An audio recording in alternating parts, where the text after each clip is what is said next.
কেন আছেন? আলহামদুলিল্লাহ। আমরা বিশেষ করে আমি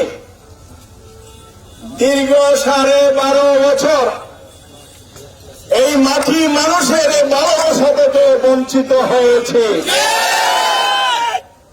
আমাকে বঞ্চিত করা হয়েছে। এমন কোন মাস ছিল না, সপ্তাহ ছিল না, কোন মাসের সপ্তাহে আমি এই মাতার বাড়ির দলঘাটের মাটিতে এসেছি। বন্যার পানি জলোচ্ছ্বাসে যখন বেড়ে বানত, আমি ঢাকায় যখন সংবাদ রাত্রিবেলায় রাত থেকে দেখতাম, আমি ভোরবেলা এই মাতার বাড়ির বেরির বাঁধের পাশে দাঁড়িয়েছি। আপনারা সাক্ষী দেন, একথা কি সঠিক? আমি কি এসেছিলাম এই বেরিবাঁধের জন্য? কি কাজ করি নাই? দলঘাটবাসী আছে, দলঘাটের জীবনে কোন টেকসই বেরিবাঁধ দেখে নাই। আমি এটাই সূচনা করেছিলাম। জনতা সাক্ষী দিবে। এ মাতার বাড়ির লোকেরা রাস্তা দিয়ে হাঁটতে পারত না, প্রতিদিন দুর্ঘটনা ঘটত গাড়ি উঠে গিয়ে, আপনারা কষ্ট পেত, রোগ নিয়ে চলাচলের ব্যবস্থা ছিল না। সেই কাজগুলোকে মাতার বাড়ির জনগণের ভালোবাসার প্রতিফলন নয়? আমার উন্নয়ন ছোঁয়া হয়েছিল সর্বপ্রথম মাতার বাড়ি হাই স্কুলের শিক্ষা ভবন নির্মাণের মধ্য দিয়ে, এবং সেটা গোটা মহেশখালী কুতুবদিয়ায় ছড়িয়ে গেছিল। যেই দ্বারা মাদ্রাসা মসজিদিয়া ভবন ছিল না, সেই ভবন আমার সাথে হয়েছে। দলডালা হাই স্কুল একই কথা স্মরণ করবে। শুধু তাই নয়, ছোট রাস্তা অলিগলি টিয়ার কাবিকা, জনগণের মধ্যে ছোট ছোট যে মেরামতের কাজ, এগুলো নাকি মানুষ ভুলে গেছে। মানুষ বিগত সরকারের সময় টিয়ার কাবিকার ভুলে গেছে বাজিয়াল, কিন্তু আমরা সুষম বন্টনের মাধ্যমে মানুষকে প্রথমবারের মতো পরিচয় করেছিলাম, পরের সময় আবার ভুলানো হয়েছে। কেন ভুলানো হয়েছে? বলে যে এগুলোতে নেতা কর্মী পালার কর্মসূচি। আল্লামা সাদি সাহেব রহমাল্লাহ, আল্লাহ জান্নাত নসিব করেন, তিনি আমার চাইতে বেশি মজলুম ছিলেন। আমাদের মাওলানা মতিউর রহমান নিজামী, অধ্যাপক গোলাম আজম আলী হাসান, মোহাম্মদ মুজাহিদ, আব্দুল কাদের মোল্লা, কামরুজ্জামান, মীর কাসেম আলী, ছিলেন আপনারা? ফাঁসিতে ঝুলানো হয়েছে। আল্লামা সাদি সাহেব বলতেন, কাবিকা বুঝেন, খাবিতে খা, খাবি তো খা, জনমের মতো খা, তার নাম হলো খাবিকা। আমরা এই বদনাম থেকে আমাদের এই আসনকে মুক্ত করেছি, কিন্তু আবার সেই দুর্নীতিবাজরা সেই পথে জনগণকে অধিকার বঞ্চিত করেছে। আজকে এই বর্ণনা আমি দেব না, ফিরিস্তি অনেক দীর্ঘ। আজকে শুধু একথা বলতে চাই, আপনারা আমাকে 5 বছরের জন্য ভোট দিয়ে নির্বাচিত করেছিলেন, কিন্তু জালেমরা 2 বছরের মাথায় আমাকে জেলে নিয়ে গেছে, মিথ্যে মামলা দিয়েছে, এবং ওই পর থেকে আমার বিরুদ্ধে মিথ্যা মামলায় সাজা দিয়ে আপনাদের কাছে আর আসতে দেয়নি। আপনাদের 5 বছরের ম্যান্ডেট অনুযায়ী 5 বছর এমপির দায়িত্ব আমি পালন করতে পারি নাই। আমি তখন পুলিশ নির্যাতন, অত্যাচার, মামলার হয়রানি, গুম খুনের হুমকির কারণে সে সময়ে জনগণ থেকে দূরে ছিলাম, কিন্তু কখনো রাজপথ ছাড়ি নাই। আপনারা জানেন, অন্যায়ের বিরুদ্ধে রাজপথে জাতীয় পর্যায়ে যে আন্দোলন সংগ্রাম হয়েছে, প্রতিটি আন্দোলন সংগ্রামে প্রথম কাতারে থেকে নেতৃত্ব দিয়ে জনগণ আমার উপর জুলুম হয়েছে। আমার পরিবার থেকে 10 বছর আমি বিচ্ছিন্ন ছিলাম। আমি চরম নির্যাতিত তারপরও জনগণের দুঃখের সময় পাশে দাঁড়িয়েছিলাম। এভাবে বিচ্ছিন্ন রাখার চেষ্টা করা হয়েছে। আলহামদুলিল্লাহ, আলহামদুলিল্লাহ, আলহামদুলিল্লাহ, এই জালেম দুর্নীতিবাদের কবল থেকে আমরা সংগ্রাম, রক্ত, জুলুম, নির্যাতনের মোকাবেলা করে রাজপথের অসংখ্য ভাই শাহাদাত বরণ করে দেশকে আমরা মুক্ত করেছি। আল্লাহর শুকরিয়া আদায় করছি। আজ আমরা এসেছি মুক্ত হয়েই।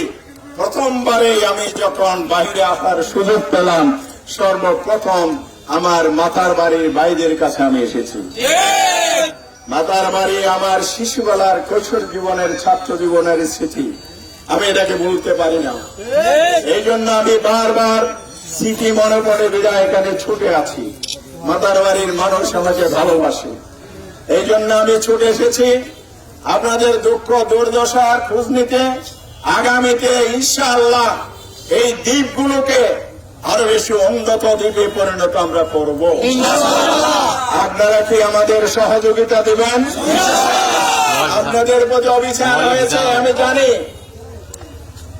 যারা মেগা প্রকল্প উন্নয়নের গল্প করে এই প্রকল্পের উন্নয়নের সৌভাগ্যের অধিকারী গুটি কয়েক মানুষ কিনা বলুন, সাধারণ জনগণের সুফল কি পেয়েছে? এই যে সমস্ত অবকাঠামো, কয়লা, বিদ্যুৎ বলা হচ্ছে সাময়িক মজা পাচ্ছেন, সুদূর প্রসারী ফলাফল অনেক ক্ষতিকর। আমাদের পরিবেশ বিজ্ঞানীরা বলেছেন, আপনারা শুনবেন। আমরা আজকে সে কথা বলবো না। যদি জনগণের উন্নয়ন জনগণের কাজে লাগে তাহলে অবশ্যই সেটাকে আমাদের সমর্থন করব, সহযোগিতা দিয়ে আমরা এগিয়ে নিয়ে যাব। যদি এটা আমরা স্টাডি করে গবেষণা করে দেখি এটা জনগণের জন্য ক্ষতিকর, তাহলে আমরা সরকারকে বাধ্য করব জনগণের স্বার্থের পরিপন্থী ক্ষতিকর কোন প্রকল্প যাতে বাস্তবায়ন না হয়। হিসাবে জনগণের স্বাস্থ্যসম্মত এলাকার উপযোগী উন্নয়ন প্রকল্প আমরা গ্রহণ করবো ইনশাআল্লাহ। আর অনেকেই আমাকে কান্নাকাটি করে বলেছেন, ফোনে সাক্ষাৎ হয়েছে, জড়িয়ে জড়িয়ে বলেছেন প্রত্যেক ভিটাবাড়ি, বাপদাদার 14 ভিটাবাড়ি হারিয়েছি, কিন্তু আমার ন্যায্য মূল্যটা আমি পাই নাই, ক্ষতিপূরণ পাই নাই। জিজ্ঞাসা করেছি সেই সময়ে যে রাজস্ব কর্মকর্তা ছিল ডিস্ট্রিক্টের, যারা এগুলো বরাদ্দ দিয়েছে, তাকে আমি ঢাকায় নিয়ে গেছি। চট্টগ্রামে 2 বার আমি তার সাথে কথা বলেছি। কি হয়েছিল বলেন? তিনি বলেছেন, স্যার আমরা গুটি কয়েক মানুষ সরকারি দায়িত্ব পালন করতে গিয়ে রাজনৈতিক কারণে চাপে পড়ে অনিয়ম আমরা করেছি, আমরা জেল কেটেছি। কিন্তু যারা রাজস্ব রাজনৈতিক নেতৃত্ব, দলীয় নেতা, সংসদ সদস্য, ওরা যে কোথায় থানা গেল তারা ছোঁয়ার বাহিরে এই ক্ষতিপূরণের 70% ওরা বাদ ঘটনা করেছে। আমার জনগণ হয়েছে 30%। আবার অনেকের এই কাগজের চুরি মনে করে ভুয়া কাগজ বানিয়ে 100% টাকা নিজেরা লুটপাট করেছে। আপনারা জানেন এই কথা জনগণের কথা, আমার কথা না। আমরা বলবো এগুলো যদি সঠিক হয়ে থাকে, তদন্তের মাধ্যমে প্রমাণিত হয়, কাউকে ছাড় দেওয়া হবে না। সবাইকে জনগণের টাকা জনগণের কাছে আমরা ফিরিয়ে দেব ইনশাআল্লাহ। প্রিয় ভাই এবং বন্ধুগণ, আমরা আজকে বিভেদ তৈরি করার জন্য আসি নাই। একটি নতুন দেশ তৈরি হয়েছে, নতুন স্বাধীনতা সংগ্রামের নতুন মুক্ত বাংলাদেশ তৈরি হয়েছে। অর্থনৈতিক যে ভঙ্গুর দশা, বিদেশে যেভাবে এই প্রকল্প থেকে টাকা দুর্নীতির মাধ্যমে বিদেশে পাচার করা হয়েছে, বাংলাদেশের অর্থ মন্ত্রণালয় পরিসংখ্যান ব্যুরোর রিপোর্ট অনুযায়ী 18,36,000 কোটি টাকা বিদেশে পাচার হয়ে গেছে। এগুলো কার টাকা? জনগণের টাকা, আমাদের সকলের এই টাকা। জনগণের টাকা লুটপাট করে বিদেশে পাচার করা হয়েছে। কথা দিয়ে গেলাম, সরকারকেও বলেছি, বঙ্গভবনের প্রেসিডেন্টকেও বলে এসেছি। সেদিন 5 তারিখের বিপ্লবের দিনের মিটিং এ সিভিল ভাইজার ডক্টর ইউনূস সাহেবকে আমি বলেছি, আমাদের টিম আমরা গিয়ে বলেছি, সেনা প্রধানকে আমরা বলে আসছি, তার সাথে আমাদের মিটিং হয়েছে। প্রতিটি মিটিং আমি ছিলাম।